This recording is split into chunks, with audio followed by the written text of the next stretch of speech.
Hey everyone, welcome to the channel. And if you love tech unboxings and simple tips, you are in the right place. So, in this video, I'll show you how to fix the YouTube error request contains an invalid argument. So, firstly, open the Play Store app. Now, at the bottom, tap on the search icon and search for YouTube. Now, update it.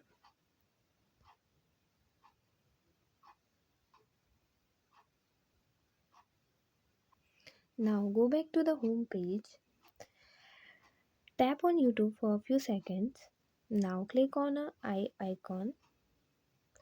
Click on Storage and Cache. Tap on Clear Cache. Now tap on Clear Storage. Tap on Delete. And after this, now sign in again on YouTube.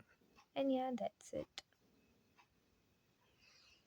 And lastly, please note this important point that do not watch your own videos repeatedly from the same account or device. This can create invalid traffic and may cause monetization problems. And if your monetization is already limited or minimized, watching your own video again and again can make it worse and may lead to demonetization. So, yeah, that's it, and thanks for watching. And if you like the video, please subscribe to the channel and press the bell icon for more updates. Thank you.